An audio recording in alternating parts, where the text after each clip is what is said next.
Yes. Okay, I think we're recording. Yep. Okay, well, good evening. Welcome to the February TDXS meeting. I'm Doug, W9LCQ. I'm the TDXS secretary and sort of acting president for this meeting only. Unanimous. And every meeting coming up. Hopefully not. I wish somebody would volunteer. Come on. Well, one of the first things to discuss is that we're still rocking along here without a president and also without a vice president of programs, without a DX chair, and without a field day chair. And we've got, I don't know, we'll find out here in a little bit how many active members we have right now, but there ought to be somebody in there who should feel his patriotic duty to step forward and take a few minutes out of each month to help the club. So that's all I'll say about that.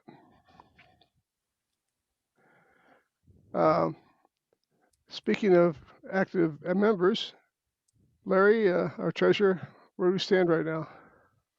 Okay, right now we have 43 paid members for 2021. And if you want to compare that to this time last year, we had 41. So we're 2 members ahead of where we were last year at this time. And then the other, I guess, significant event from the treasurer is that the 2020 federal income tax return was submitted and mailed in on January 29th. So that's been completed. That's the end of the treasurer's report. Okay, any questions? I have a question. When I was treasurer, there was no such thing as a IRS report. So what's changed and what did we submit? We submit a federal income tax return every year. But we don't have any for our 50 or 50 whatever standard. that would. Oh, okay. That's a requirement. Okay. We don't actually pay taxes, but we have to file the return For the designation. Okay, I understand. And we don't want to lose that. Correct. Any other comments? Well, let's get into the program then. Nope. Excuse me. Point of order. Okay, go ahead. You don't have a DX chairman, but I'm going to make some comments about DX. Okay. I am not running for the position since I already have a position of a DX editor. We've got a DXpedition coming up, of all places, to Cocos Keeling Island. The call sign is going to be Victor Kilo 9 Charlie Echo. If you don't remember where Cocos Keeling is, it's in the Indian Ocean. Oh, heck, I can't tell you how many miles from Australia and how many miles from India, but don't worry about it. It's that direction. It's southwest of Indonesia and northwest of Australia. Yeah, March the 16th through the 29th, excuse me, 23rd, 16 through 23. I'm the DX editor for 1010, so my article is due in 3 more days, whatever, the first of the month. And none of the DXpeditioners, and they're all, I believe, from Australia. Yeah, none of them were 1010 members, but since I don't normally talk about the DXpeditions and that aren't 1010 members and the DXpedition, this one didn't make my article. Okay. There is a kind of a sub thing about DX that I mentioned to Doug today, and Alan didn't get to hear it. We have a pretty good DXer in Houston that, I'm sorry, I'm in Louisiana. I still think I'm in Houston. That either has moved into town and into Houston. Yeah, he's in Houston. He's up in, it says Katy in his address, but he is about 4 miles north of Doug and Alan. His call is K9 Hotel Zulu. Oh, I know him. Bill. Yeah, I know Bill. Would you do me a favor, do the club a favor, and invite him to be a member? Yes, I will. Okay. He's going to St. Lucia. Oh, heck, what's the dates? He actually owns a resort in St. Lucia. Kind of And figured that. you can rent equipment. You can go there and rent a room with equipment, towers, all that stuff. He's got a DB42 stepper antenna up on a 60 or 65-foot tower. Okay. And He's going to be down there for is a sideband contest the first weekend of March? Could be. Maybe. I don't know much about sideband contests. Because we just had the CW ARL last weekend. So The sideband is the 6th and 7th. okay, he's going to be down there from the 2nd to the 11th, and the call during the contest is going to be his own Japan 68 Hotel Zulu, and he's got 2 friends who are going to be down there with him. WA4PGM Kyle, he's a 1010 member. I know who he is, and Bill is also a 1010 member. So anyway, I can't remember. I didn't write down the third guy. He wasn't 1010, so I didn't write it down. Anyway, there's just a touch of activity because of people trying to operate this particular sideband contest coming up. St. Vincent is going to be active, Papa Japan 2. And a call they're going to use is Papa Japan 2 Tango in the contest. I forgot, there's only one of them is a 1010 member, K4JC.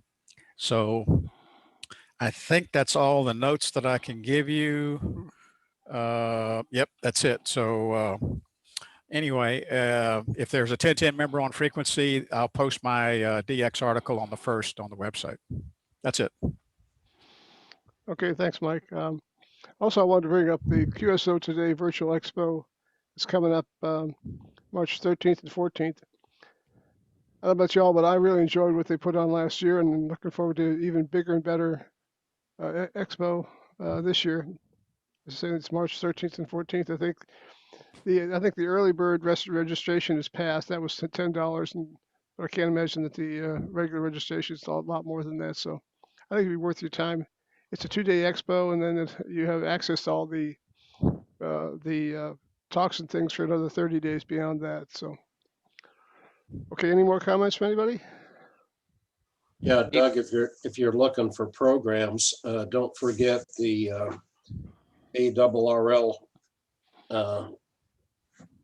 division directors and section managers are usually happy to give a Zoom meeting presentation. We did that up here and it was very enlightening. So you know what's going on in the league and then more specifically what's going on in your state.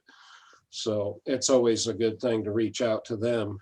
Usually they've got a presentation all ready to go and they just personalize it for the club they're presenting it to. And you might give that a try. Okay, yes, good suggestion. Thank you. And I'll just mention. I'm sorry, Doug. Go ahead. I just mentioned now also that Roby Elms, our ex-president, has volunteered to give a talk at the March meeting, at our March TDXS meeting, on Smith charts. He's been boning up on Smith charts and wants to illuminate the black chemistry and that stuff. So look forward to that. Go ahead, Alan.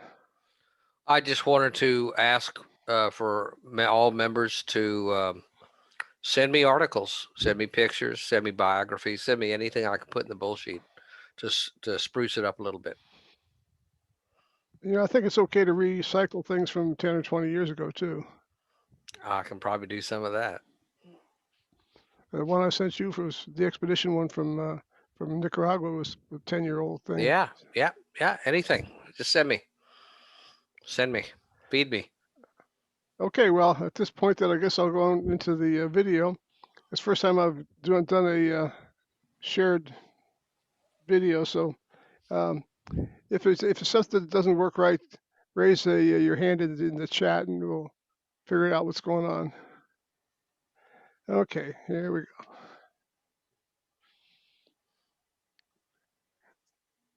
Share screen.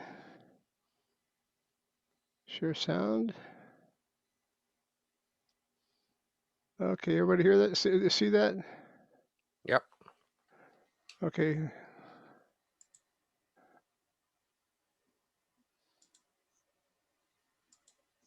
This has a few seconds to lead in.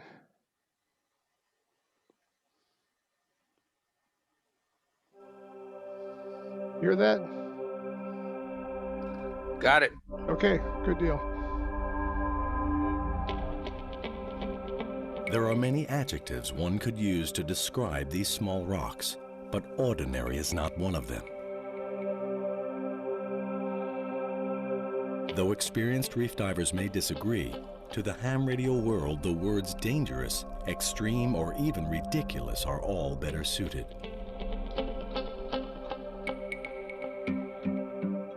With its questionable entry into the DXCC program, absurdly small operating area, and famously feuding parents, no single entity in our list has ever achieved such a dubious yet coveted reputation. But what is it that makes this place so controversial and so attractive at the same time? And what is it that stirs up the passions in DXers everywhere at the mere hint of an expedition?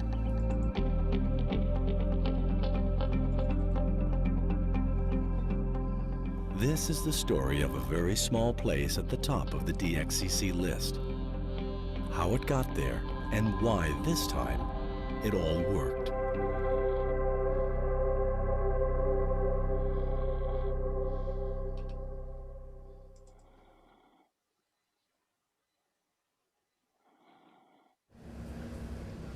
Aberdeen Harbor, Hong Kong, Monday, April 23, 2007. It's exactly 2 days before scheduled sailing time. After years of rumors, false starts, uncertainty, and endless negotiations, all that remains now is for these last few crates of cargo to be loaded on board. DXpeditions to the world's rarest locations often face steep challenges, be they financial, environmental, or diplomatic.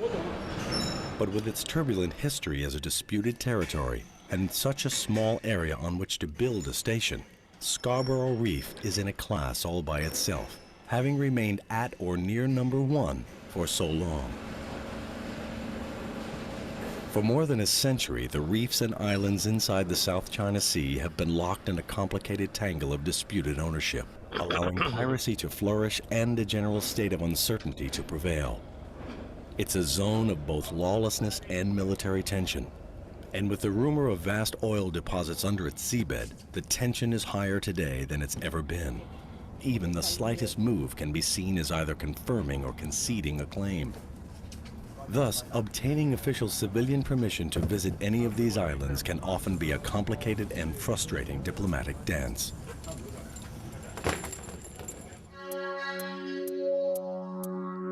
Though the facts involved with Scarborough Reef differ somewhat from other islands in the region, notably the Spratlys, staging a DXpedition there requires delicate navigation between two opposing players, China and the Philippines.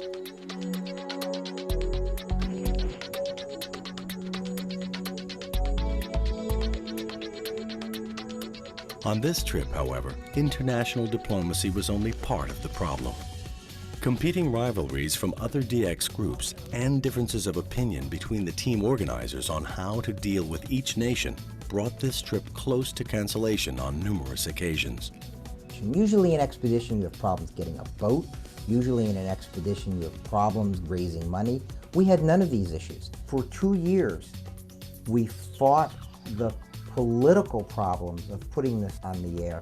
Remember that 10 years earlier, at gunpoint, the last operation was kicked off after 36 hours on the air and 10 or 12,000 Qs. Nobody wanted to go back, especially those who'd already been there, W6RGG and others, to turn around and leave again a short time later and again leave a lot of DXers waiting at home looking for a Q that they never made. Mindful of the extreme sensitivities about Scarborough in both Beijing and Manila, the team's organizers moved cautiously, avoiding high-profile publicity as much as possible. I put up a website. I started putting team members on the website. We'd put call letters. We'd put flags. We'd get a call from Asia. You can't do that. Take the flags off the website. We'd take them off. Other people were watching. They wanted the flags back on the website. We were called in the middle of the night. I'll never forget this. It was like 3 in the morning. Frantic phone call. We had the Chinese name for Scarborough Reef on the website. It had to come off. We took it off, then we got a call, it had to go back on. We had Chinese letters on the website, it had to come off. It had to go back on. The website wasn't even public yet, and people continued to call, you can't do this, you can't do that. We had governments watching. People in China were looking, people in the Philippines were looking. Even though the DX community had no idea this expedition was 2 months from happening, you would be amazed at how many people were watching this website. In line with publicly stated policy on the reef sovereignty, Beijing repeatedly insisted that no official Philippine endorsement was needed to operate from the reef. And 10 years after the premature exit of the last DXpedition, all issues were now settled at a high government level. But the news coming from sources in Manila was quite different, and up until 1 week before departure, there were still no signs that the Philippine military had given a blessing to this latest DXpedition. Desperate to avoid a repeat disaster, the team enlisted the skillful help of the Philippine Amateur Radio Association, who quietly arranged for their Coast Guard to keep a distant but watchful eye over the team for the entire trip, should any emergencies arise. We discussed about the help that we were giving should not be visible, and in case an emergency arises, we have to be ready for that. But to make sure that anything that is beyond the 12-mile limit will not enter, pirate or whatever boat that the Philippine Navy knows will not get into that area. In exchange for this assistance, and in a respectful nod at the unsettled political situation, the Philippine Coast Guard requested that no flags from any nation be hoisted on the rocks or the ship. Though it was somewhat of a gamble to make these backdoor negotiations, sometimes that is the best option in Asia, where official government position and public face are so important.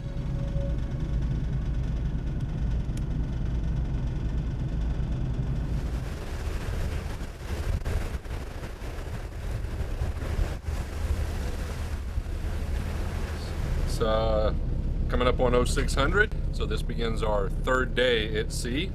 A wonderful time it's been, a little bouncy as you've just heard, also filled with a little excitement. Yesterday we wandered into some charted waters that we were not supposed to be in and got approached by a Chinese boat and was promptly yelled at for 30 minutes.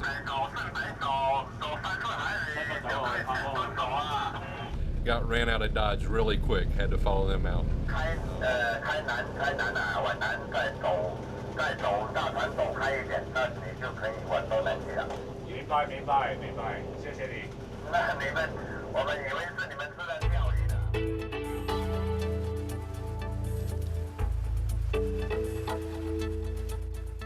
The tough wooden-hulled ship used for this DXpedition is named Deep Blue and can sleep up to 20 passengers and 6 crew.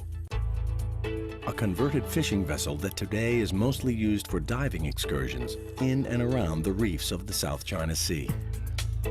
Though it will take almost 4 days of sailing out of Hong Kong to reach Scarborough Reef, the real journey has taken almost 14 years. Well, Scarborough Reef actually has quite interesting history, both as an entity from a political point of view, but even more so on a DXCC basis.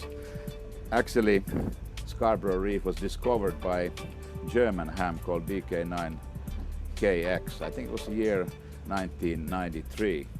I was then in Asia. I was based in Hong Kong and I was traveling a lot to Philippines, and I got interested because there's absolutely no indication on many of the maps that there are such an island.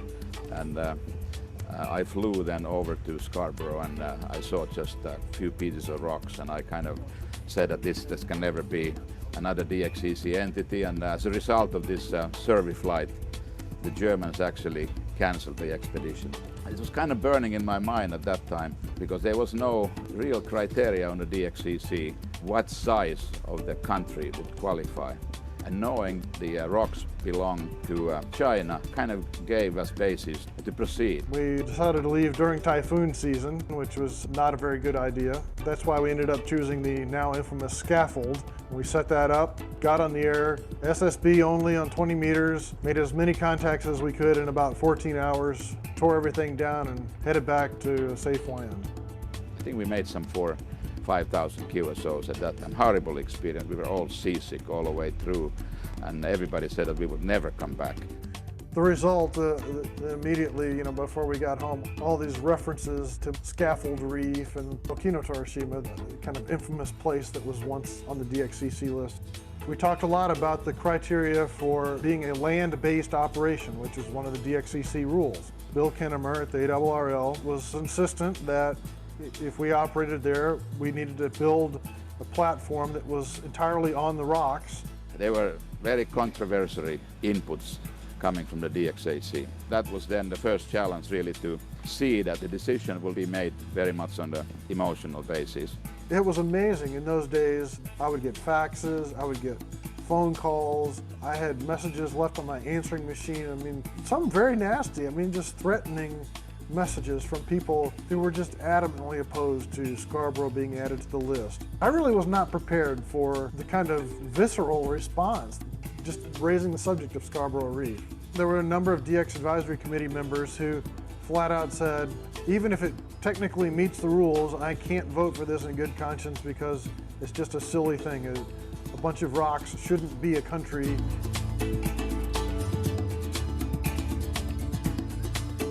On the first review, DXAC considered that it wasn't land-based operation, so it cannot really be qualified.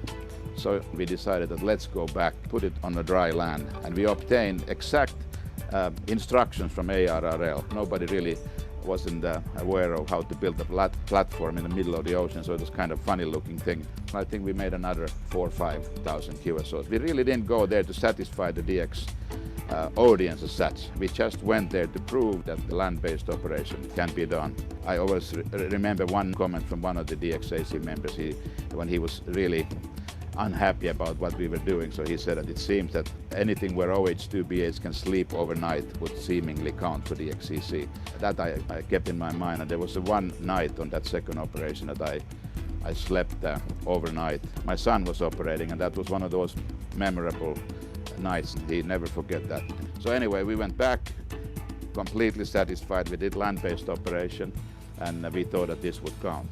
Interestingly enough, there was a vote, and it was voted down on the basis that the island is too small. So first, the scatfold, we were able to work out to be land-based, and then when we did, so then the island suddenly began to be too small. And in the DXCC criteria at that time, there was nothing about the size of the island. So based on all the different considerations, we then decided to take another approach. So I was talking to Chinese radio sport people. Shen Ping was at that time the general secretary of the association, and they were as much disappointed as we were, because this was the first ever DXCC initiative out of People's Republic of China. There was a letter then sent from China to ARRL asking the reason for the process and for the cancellation of the initiative. And then ARRL saw that this is actually a little bigger thing than just looking at the DXCC criteria and operation as such. And the case was elevated to ARRL board level, and the vote was all in favor. I saw something there, definitely, in 11 o'clock.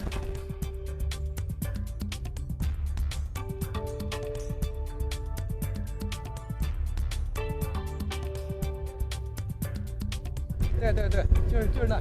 对啊，就在11点钟的方向。对，差不多。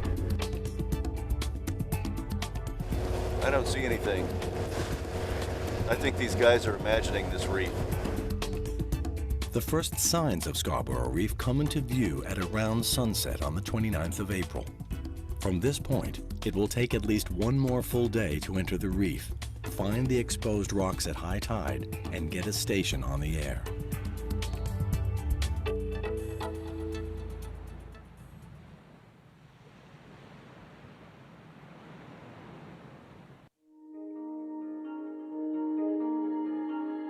Located on the eastern side of the South China Sea, about 200 kilometers west of the Philippine coastline, Scarborough Reef is a classic example of a sunken volcanic atoll. The triangular-shaped reef measures only 19 kilometers across. and encircles a shallow saltwater lagoon with the interior dipping only 20 meters at its deepest point. The lagoon itself has only one navigable entrance, a narrow underwater cut at the southeastern tip.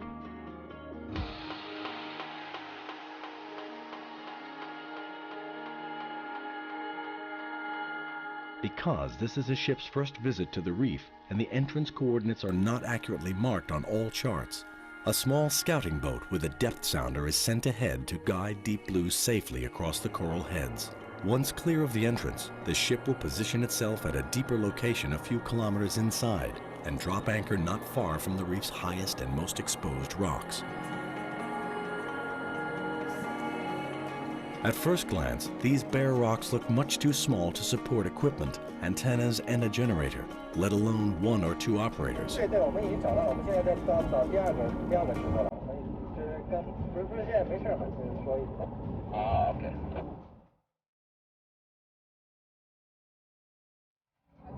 one is much better because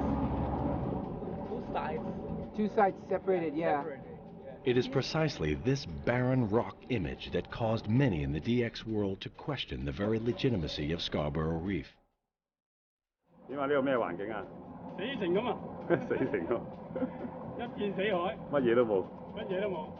Indeed, there are still those who believe that any island capable of being surveyed with a tape measure is just too small to be counted.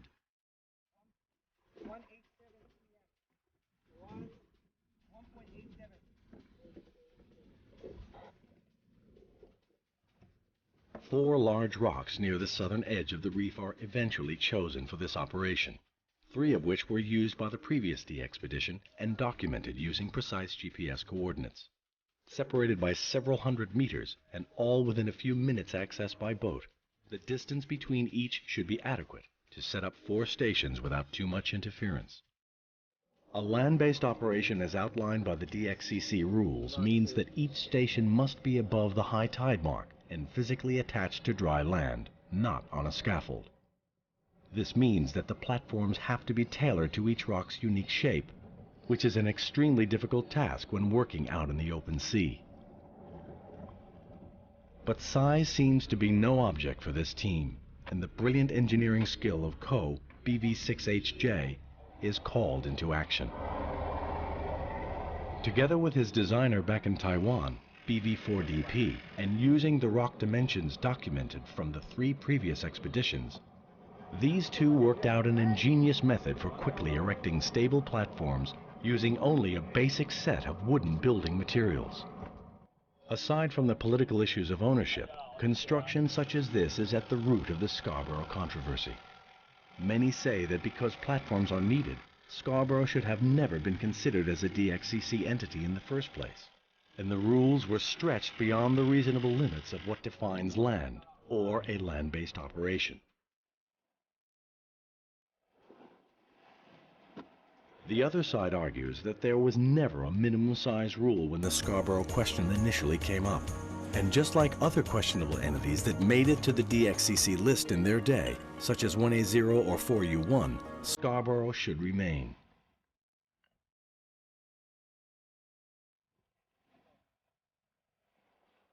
Anticipating a tough situation in the field, with limited resources to fix any problems, all of the stations and their antennas were assembled, tested, and burned in at least 1 month prior to departure. The plan is for rocks 1, 2, and 4 to each use a stepper vertical. Rock number 3 will use a tri-band Yagi, similar to a Force 12 C4. Because Scarborough is at the very top of the wanted list, 2 of the 4 rocks will stay on 20 meters phone and code 24 hours a day, while the rest will alternate between the other bands following propagation. Good luck. Have fun. For the next week, a multinational team of 16 operators will rotate 3 times a day through these rocks. Remember the VHS?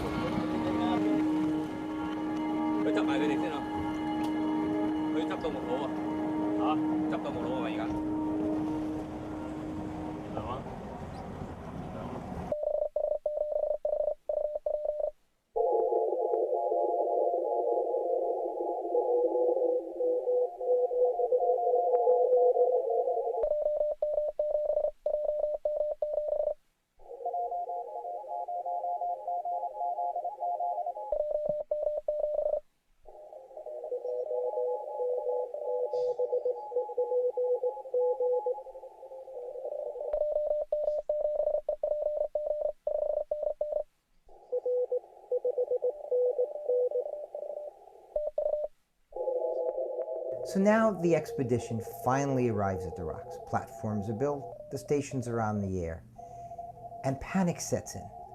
In all the DXpeditions I've been involved in, I've just never seen from day one the panic. Where are they? Why aren't they working me? Why aren't they here? Why aren't they there? Tom Harrell and I were getting email after email of, they've been on the air for 12 hours, they're not in my log. Is it the panic because the last expedition got cut short because of political things? I mean, we couldn't figure it out. But there was a panic over BS7H from the first QSO to the last QSO.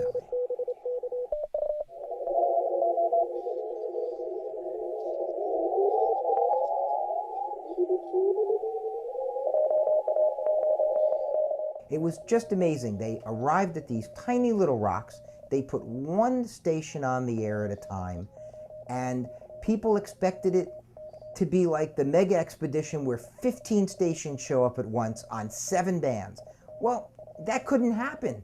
I mean, we had vertical antennas out there, we had stations still being built, and it was amazing to watch the packet cluster comments, the hate email. I mean, it was just, it was mind-boggling.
Like most other islands in the South China Sea, Scarborough Reef is embroiled in an international dispute. But unlike the neighboring Spratly Islands to the south, the Philippines makes no sovereignty claim to the reef. In fact, the official borders of the Republic clearly fall outside of Scarborough, as can be seen on any maritime chart of the Philippine Islands. The problem arises over economic rights to exploitation and the so-called United Nations Law of the Sea. The Philippines, which refers to the area as Scarborough Shoal, regards the mostly submerged reef as previously unclaimed, so its 200-mile exclusive economic zone, or EEZ, encompasses the area by default.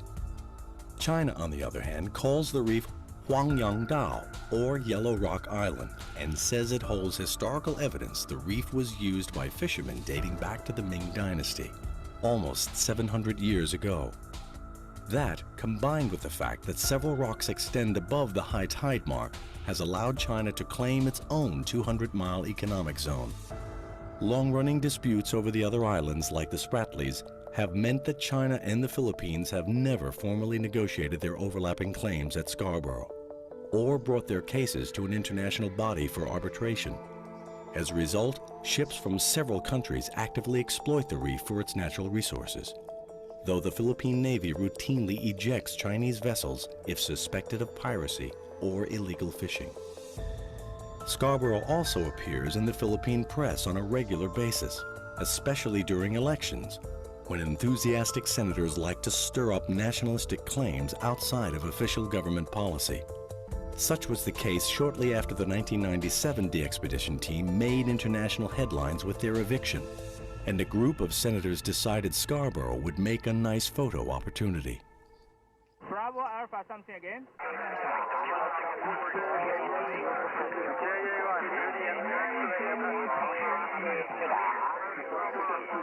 Germany, Papa, America 59. This is Japan, Alpha 9. Germany, Papa, America 59. Yesterday we set up the station on the rock 3 here. We set up a Yagi antenna about 9 meters above the sea level. So it works very well on the 50 meter and 10 meters. I'm so exciting, and I hope I can make more QSOs. Let everyone happy. November Unite Mike again. Germany uniform. November uniform Mike again. Japan Alpha 7 November United Mike. JTA 7 November uniform Mike 69. 我今天非常高兴，今天的天气非常好，现在是涨潮的时候。Juliet America 7 Germany uniform 5 by now over. 现在已经在这儿做了，今天早晨已经做了500个 QSO。那么昨天夜里另外一班BY 的朋友在这里做了1000多个 QSO， 在40米。那么这个传播非常之好，欧洲、美国开通的非常好。据说从卫星电话联络情况来看，北美以及这个欧洲的火腿们都很高兴。那么这也是让我们最高兴的事情。在这样的岩石上架设电台是一件很不容易的事情。我们尤其是像在这里架设这个 Yagi， 那么不过我们无论如何我们已经做到了，我们非常高兴。Japan Hotel 8 Mexico Germany Quebec. Japan Hotel 8 Mexico Germany Quebec. Over. 每个人的声音都是非常的焦急，因为黄岩岛是第一这个字头。那我们在这里能够满足世界很多业余无线电爱好者的需求，我们也感到非常的高兴。那我在这里呢也觉得收获很多，因为我们这个美国的这个组织的 team 他们组织的是非常的好，而且对于各个方面的这个照顾都非常的多。这是一次非常成功、非常好的一次 DXpedition， 这是一个unforgotten memory for me。Well, we try to do the morning shift about an hour after sunrise, which is great because that's usually the highest tide. It's easy for the boats to get out and make the shift change, and we resupply, take fuel. The lunchtime shift change is when I go out and collect the logs for the daily log collection and collation. And then the interesting shift change occurs later in the day toward sunset because the tide is low at that point. Seems to be getting lower every day also. Walk. Okay guys, you're gonna walk. It's not easy to go to the rocks because on low tide the boat cannot make the whole way through, so every time we have to get up early from the boat and walk through the water to come to the rocks. So this takes quite a long time. The problem is if you walk over the corals, some corals are very, very soft and you sink deep if you're not careful, and I have a cut on my legs because I was sinking 1 foot deep into the corals and sometimes quite sharp. I stay here on this small island and it's very nice. You feel very good if you have solid ground under your legs, but it will only last a few hours because when the high tide is coming, everything is washed.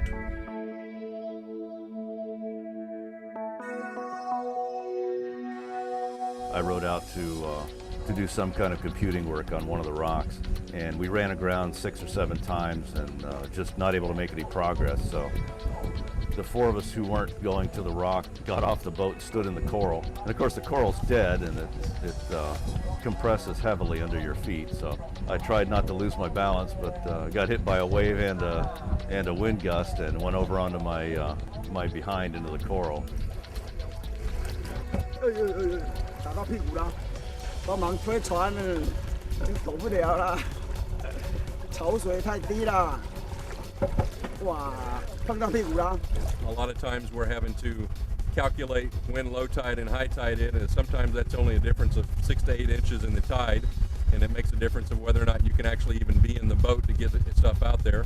It's a big logistics problem trying to get 3 or 4 rocks up, and they're spread, you know, almost a mile apart from end to end, and operators from the boat, and trying to get everybody here right at sunup so we can meet all the gray line expectations, and then as well as sundown so that everybody gets in and secured for the night.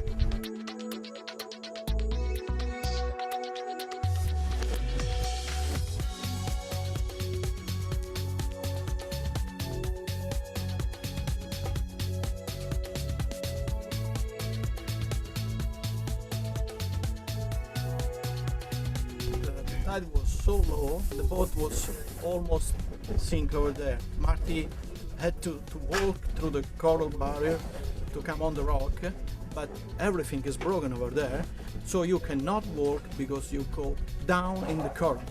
So Marty gave up. Very disappointing. It was my duty to go on the reef, and there was just not much water. So I wanted to walk, but they are so soft that I just fell down 3 feet at once, and then they seemingly saw some empty spots, so that you can go down all the way. So I got scary. They wanted to carry me through, but you know I weighed a little bit. And then Max was brave enough to come back, but now we see how he suffered. This is not a little bit pain.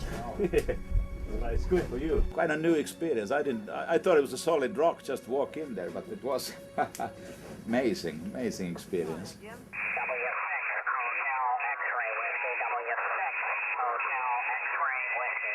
W6 Hotel X-ray Whiskey 59. Thank you, QRZ Bravo Sugar 7 Hotel, North America only.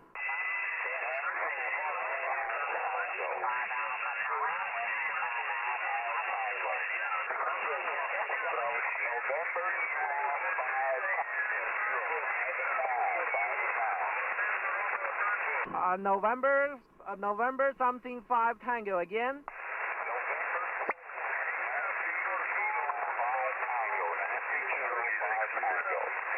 Nancy, Quebec 5 Tango, KSL. KSL, November Queen 5 Tango. This is Bravo Sugar 7 Hotel, up.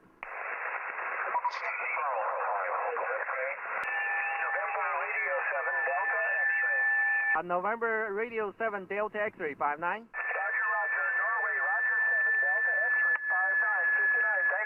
Thank you, QRZ Bravo Sugar 7 Hotel 230.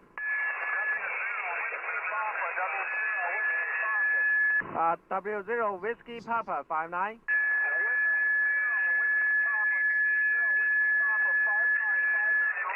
KSL Whiskey 0 Whiskey Papa 5973.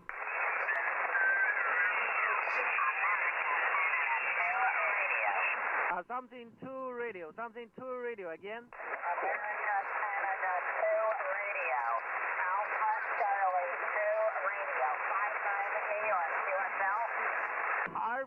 Alpha Charlie 2 radio, KSL. Roger, QSL. Okay, Alpha Charlie 2 radio, you are 5973.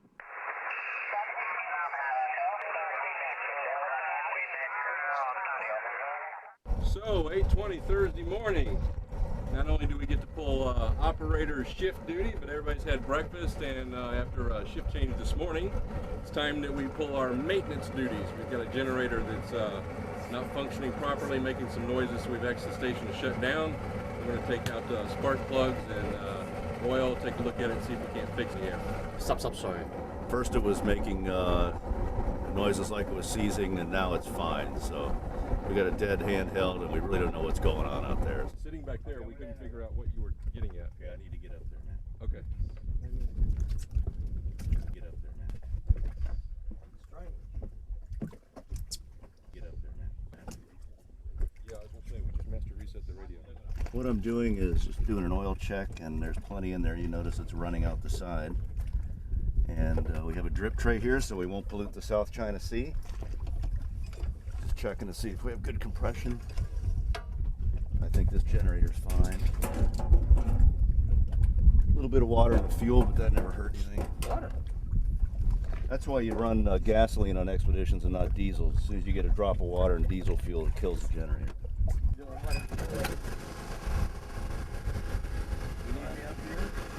I'm probably, yeah, maybe. I want to take a look at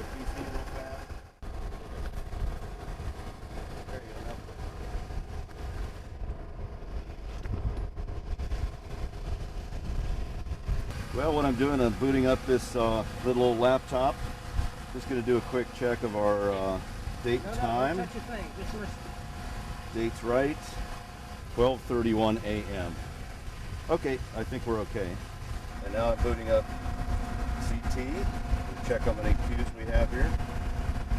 Okay, so we have 1,893 queues. And now Joe's ready to go. That is awfully close. I'm glad I shaved last night.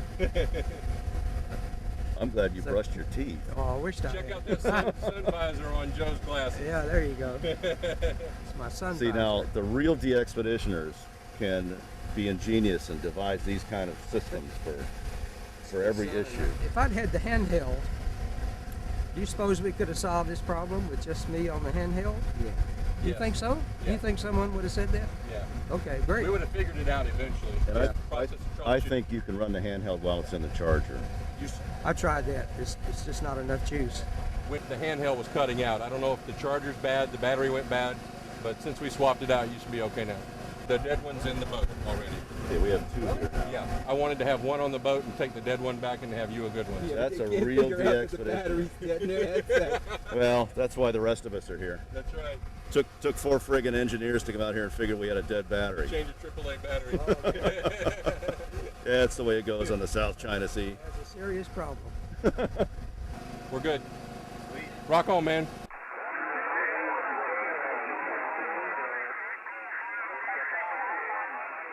"17 meters here, been working pretty good. The signals are a little weaker. I guess not as many people have the directional antennas.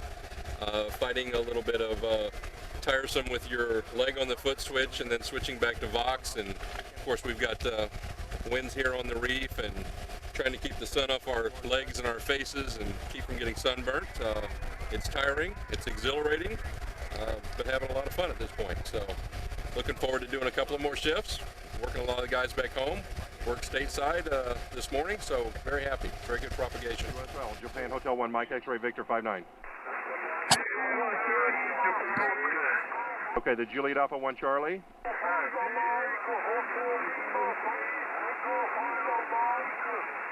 Give it to me again. Juliet Alpha 1 Charlie. There's been lots of concerns about security issues trying to get folks on and off the reef. There's been lots of times when we have low tide and people have actually had to get out of the boat and walk in the reef and the coral crunch beneath your feet. Several of us got pretty well beaten up ankles trying to get to and from the operating positions, get everything set up, and make sure everybody's got their rations for gasoline and food and fuel, everything. So it's been some trying times. 1 Mike Romeo, Germany. Delta United 1 Kilowatt Tango. I had 2 different stations there. Sorry, go. Okay, thank you. Your flight line is Manila from DU1 Kilo Tango. Moving signal, thank you. Thank you. DU1 KT 59 Bravo Sugar 7 Hotel, listening 150 and up. Juliet Alpha 1 Queen Ocean Charlie 59. It gets pretty hairy out here at night with some of the waves crashing up over the bulkhead, if you will, and equipment getting wet. And it's a little scary, it's a little exhilarating, and it's a whole lot of fun. Okay, Juliet Alpha 2 Foxtrot. QSL Juliet Alpha 2 Foxtrot Bravo Charlie. You're also 5-9 QRZ Bravo Sugar 7 Hotel 150 and up. And for those of you that are questioning why we're on what bands, what we're doing, how we're doing it, okay, the overriding principle for this, all of us agreed, is safety. Everybody's safety. With the tide, the boat, everything, safety has to come first. And being on this side of the pileup, in the middle of nowhere, where you can't even walk to safety, it's really a huge challenge. Okay, the 4 Papa again. Juliet Echo 2 Foxtrot Uniform Papa, you're 5-9. We hope that everyone understands that this is a huge logistical nightmare to try to put this on the air. 4 different stations. It takes hours and hours a day just to change operators. We spend the bulk of our day just shuffling people so that we have properly manned stations at all the openings. Delta Sierra Yankee 5-9. If there's criticisms, the only thing I can say, get your finances together and come out here. It's a very humbling experience. QSL Juliet Alpha 3 Delta Sierra Yankee 59 QRZ Bravo Sugar 7 Hotel 150 and up.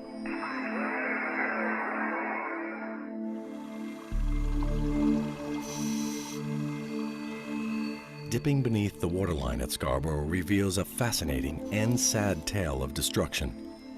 A dwindling stock of fish, dead or dying coral, and a seabed littered with unexploded missiles. Whether the reef's demise is due to pollution, cyanide and dynamite fishing, or just a general rise in global sea temperatures is still a mystery. The source of the unexploded ordnance, however, is well known. Throughout the Vietnam War, the U.S. military routinely used this reef as target practice out of the former Clark Air Base in the Philippines. As a result, many of these weapons still present a serious danger to local fishermen, especially if the highly destructive dynamite technique is used. Rumors also circulated that the U.S. Navy used Scarborough's exposed rocks for target practice as recently as 1990. Just prior to the First Gulf War.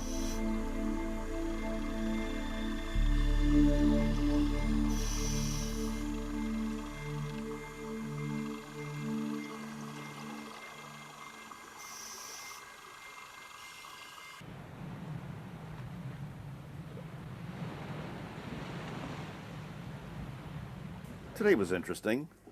This morning, mid-morning, simultaneously, we got a call from W6RGG on one of the rocks and OH2BH on the westernmost rock, saying they had some visitors, some of the Filipino fishermen. They decided to board Marty's rock, and in their outrigger skiff, Everything okay? the skipper and James and several others came over in the speedboat. Marty was his usual diplomatic self.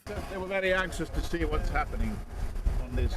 They were more interested probably on the computer than on the radio, right?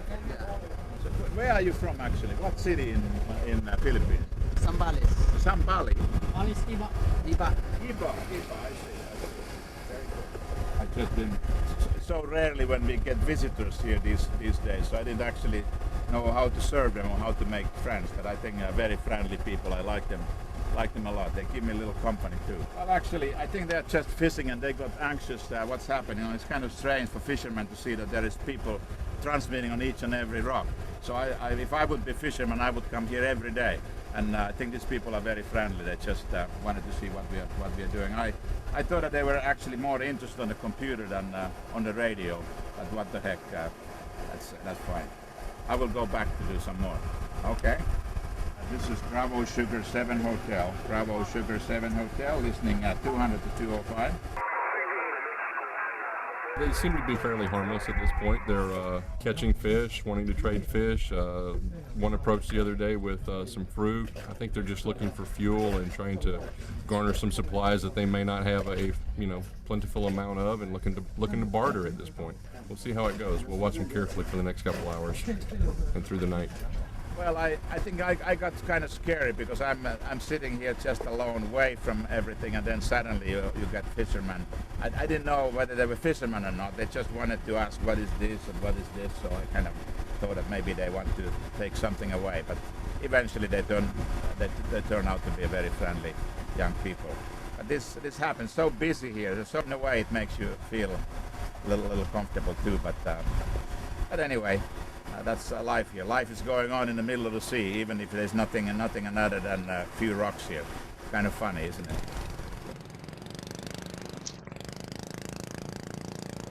Okay, listening at 200, Bravo Sugar 7 Hotel. Bravo Sugar 7 Hotel, listening at 200.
Well, here we are on Rock 2.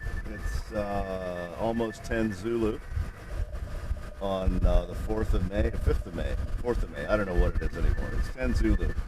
It's almost 6 p.m. local.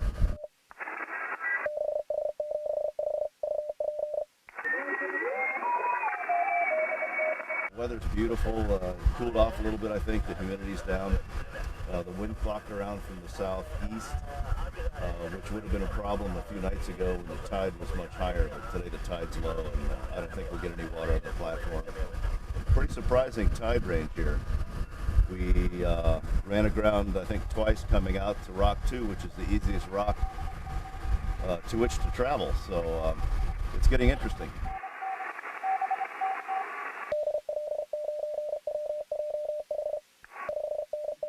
So I'm here on 20 meters. I'm on 14024 listening up. And things are starting to roll. The sun is going to be down here in not too long. And that's when things really start to rock. It's just beautiful sitting here listening to the generator and the pilot. And tomorrow I'm going to go diving.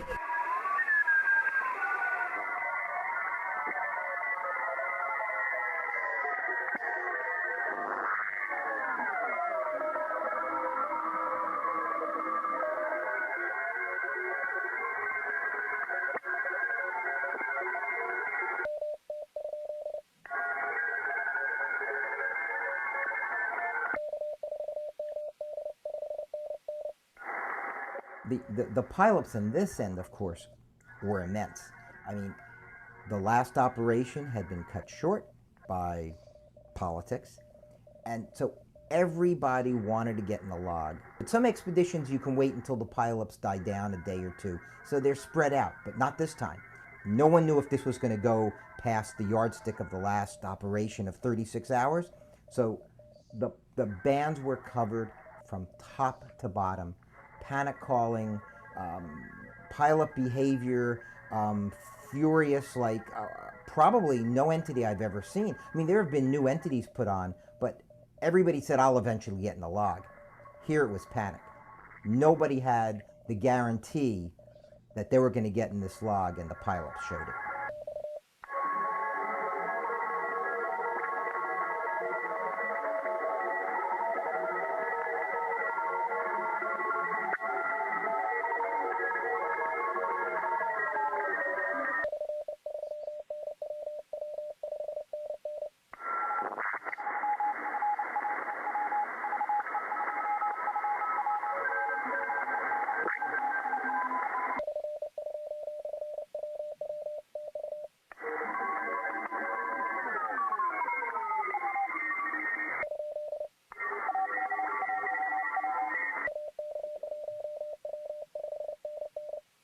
Each morning brought in a whole new wave of email.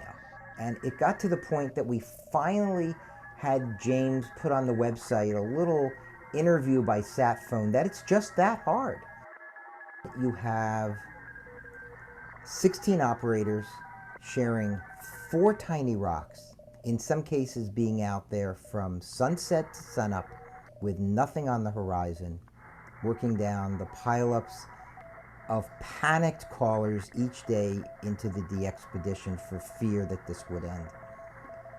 We tried to explain to people that one guy sitting on a rock, slightly bigger than a throw rug, being sprayed by mist, had certain dangers, but nobody wanted to hear that. They wanted to know when the DXpedition was going to concentrate on other bands. Well, we said from the beginning, the purpose of this DXpedition was to give everybody a shot on 20 meters. 20 meters was open virtually everywhere in the world, but we still got emails saying at my daybreak when they should have been S9, they're only S3. I couldn't break the pilot. And so Tom and I would try to write back saying, there's 5 more days, there's 4 more days.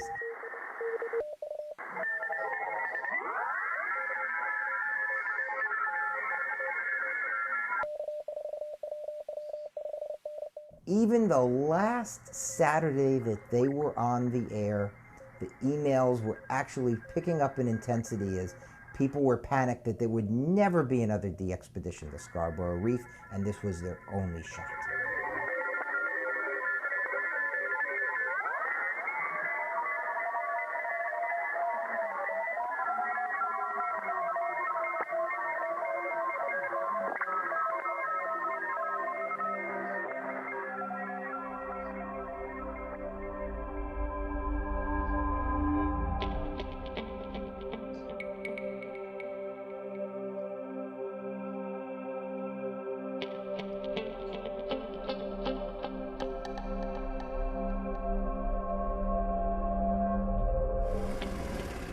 Oh, that's much better. Oh.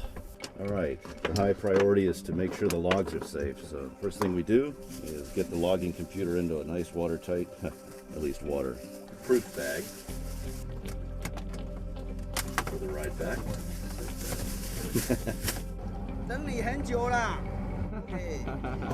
There are many interesting entities on the list, and I personally think that this is one of the most exciting ones. There's a huge political challenge, and you have to basically have 2 countries to agree. But being amateur radio operation, non-economical, non-political as it is, we were able to convince both parties and have them actually involved. I don't think that any other activity over this sensitive area than amateur radio can facilitate these 2 parties. So actually it's very emotional to see that these people let this type of operation to happen. We are here to witness that things can be done even over the disputed area. Bye-bye, Log 4. Bye-bye, Log 4. See you next time. For 2 years, people planned for this. Hams from various countries came together, not only the operators, but the people behind the scenes in the Philippines, in America, in Taiwan. People came together and got a group of intrepid hams to go sit all night on a rock with nothing around them and give you guys the cues against the odds of politics.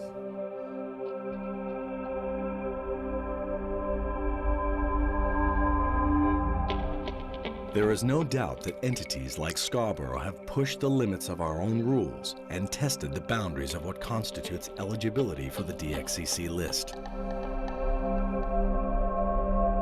Indeed, the fact that we now use the term entity instead of just country is testament to Scarborough's profound impact on the world of DX.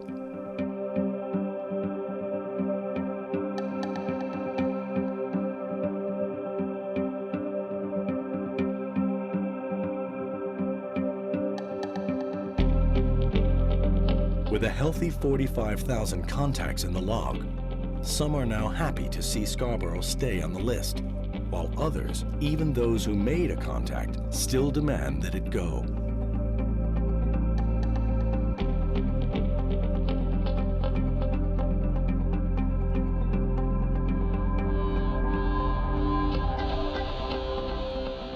But regardless of anyone's position on this strange set of rocks, perhaps we could use more places like Scarborough Reef. Like it or not, it adds a little more excitement to our slowly fading hobby and a little more passion to our game.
There's Dave Top.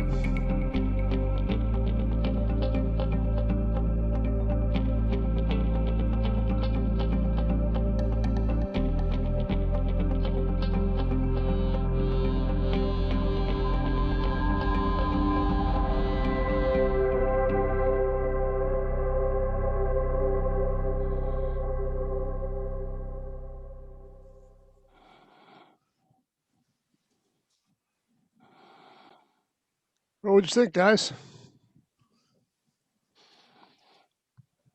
Yeah, I thought it was pretty neat. Now, who are this bunch here? Which of you guys actually worked at that station? Very nice. And 5MT. MTE worked it? Yep. Al, do you still need that one? No, I got it. I'll show you.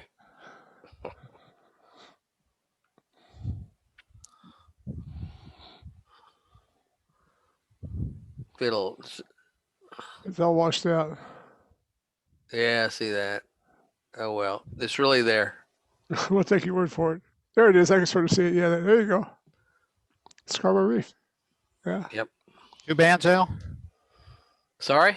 Did you get them on 2 bands? 15 and 20. So CW only. My sideband contact apparently didn't count. I don't remember what I got them on. Steve said that he hopped a plane and went out to, was it Nevada, Arizona, whatever, for to make sure you got the contact. Well, didn't he say he went to Torminas? Torminas, yeah. Yeah, Nevada. Nevada, okay. Yeah. No, I just had lowly vertical and for barefoot power, so what any chance of me getting it? I don't remember it. I'm sure I went crazy over it. There were nervous people in Houston. Yeah. There are other DXpedition videos by the same 9 Victor 1 Yankee Charlie. Mm-hmm. Probably is just as high quality. We could play too if you're interested sometime. Yeah, it sounded like a good idea. Maybe we should do that like every 3 months, every 4 months, or Yeah. you know, do a video. That'll help with the programs. Makes it easy. Sure. I was going to show something here if I can find. I think I have a few on my computer also. Okay, let me share this on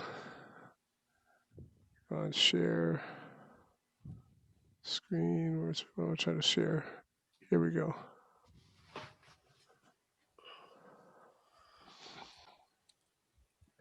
And these are other videos by him. Mm-hmm. Yeah, James does a good job.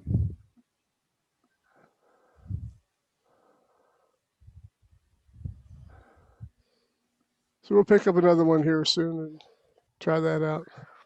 I'd like to see that South Sandwich. I think that was one of my last. VPTSU, huh? Yep. Or no, it was STI that I worked. So maybe he doesn't have a video on that one. Or South Orkney. Yeah, I missed the THU. I sure did. Looks like my Scarborough was 20 CW. May the 5th, 2007. Let's see. BS7H. So I had May 4th, May 3rd, and May 1st. Which one was the sideband? It was actually May 3rd. That's the one I apparently didn't get credit for. Okay. Too bad. Won't be the first or the last.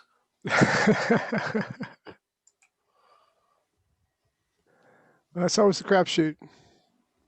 Yeah. I just don't know how, particularly on sideband, I don't know how those guys picked out any calls at all. It was, I mean, I could pick out musically, I could pick out CW, but sideband was just a mishmash. When you're listening 30 kc wide, it's tough. Yeah. You know, the loud stations come through. And Well, that's true, Mr. Alligator. Yeah, we work them down.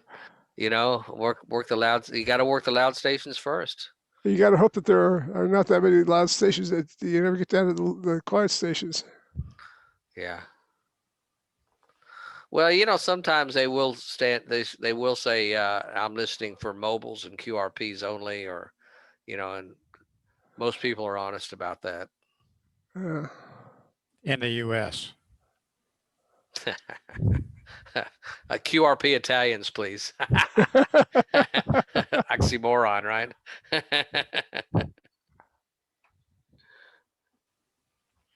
QRP Italian is anything under 2,000 watts, probably.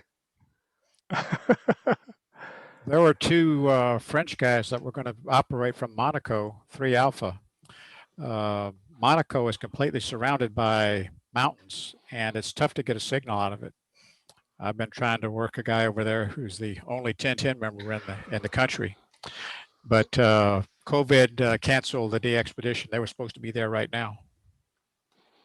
Hmm. Well, I'm amazed and surprised that they're doing the DXpedition that you announced. Or who announced that one going down to St. Lucia? No, the other Cocos Keeling? Cocos Keeling, yeah. They're all Australian, all VKs. So they're close by. Well, you know, there's no COVID in Australia. Yeah, right.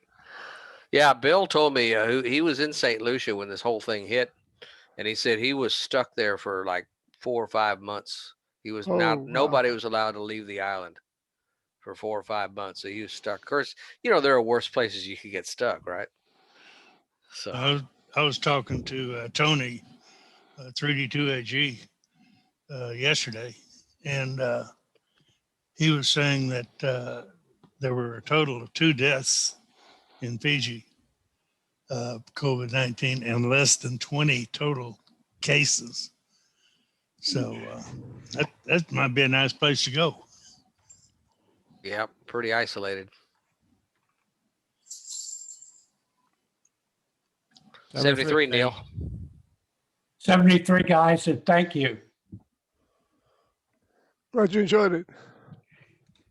Always nice to visit with you fellows.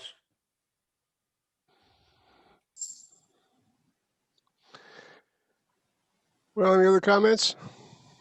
I don't remember seeing Michael Wren with a mustache before. You've had that along, Mike? It looks like it's been there for a while. Started growing it last year, I think. Okay. That'll kind of make you stand out. Yeah, because nothing else does. That's right. My point exactly. Michael, you asked in the chat, is there another DXpedition planned for some time in the future? What were we thinking about? Well, I was specifically Scarborough Reef, if anyone had talked about doing that again. I would really doubt it right now. Right. With all the fortification that China's doing on those reefs out there, that's probably next on their list. which is really weird because it's not that far from the Philippines. It's a whole lot closer to the Philippines than to the mainland China. Do you know how far the new China reef is from Scarborough? The one that has the airstrip on it? Anybody looked it up? I don't. Forgot they were building that out there. What's that, Mike? I forgot that they were building that out there. Yeah, it's been out there for what, 3 years now? 4 years, maybe? Yeah. Yeah. Well, that's Trying on. to push their borders. That's on. What's that one? What's that one on? Yeah, I'm What, trying to think of that. what island is that, or reef is that? Well, they built it up from probably from something about like Scarborough was. Heaven knows how much they dredged in and then put concrete on it. Yep, expanding their borders. Yeah. Yep. I assume it's in their economic zone, or they probably wouldn't have done it. It's that's a matter of opinion there. In their opinion, it is, and the rest of the world, it's not. Well, it's like the Spratlys. But yeah, but who's gonna argue with them, right? Other than Right. us, and are we now? Probably not. So let them do it.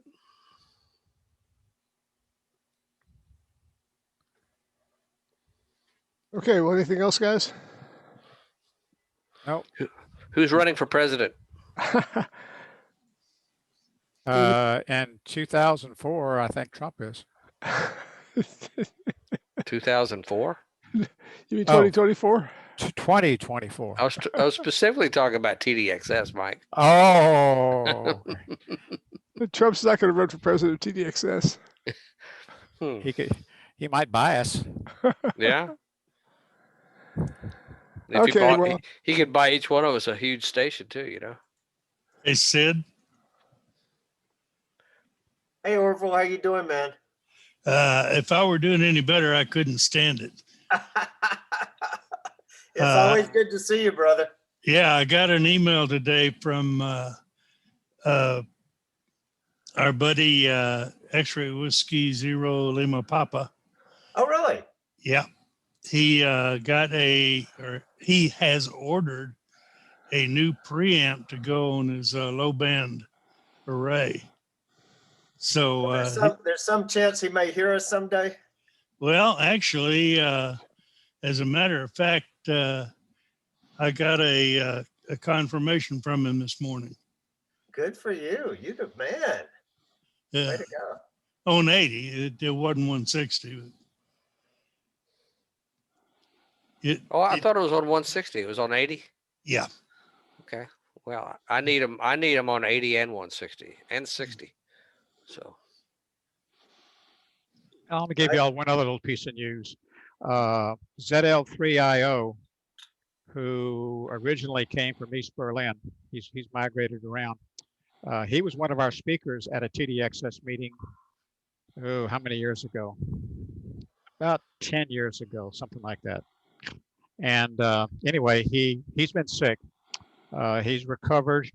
I found him on 10 FT8 yesterday, worked him. He didn't say hi, Mike, so I'm not sure he recognized my call. It's been a while since I've talked to him. But 10 meters was open on FT8 down in New Zealand yesterday. In fact, he had the strongest signal on 10 meters.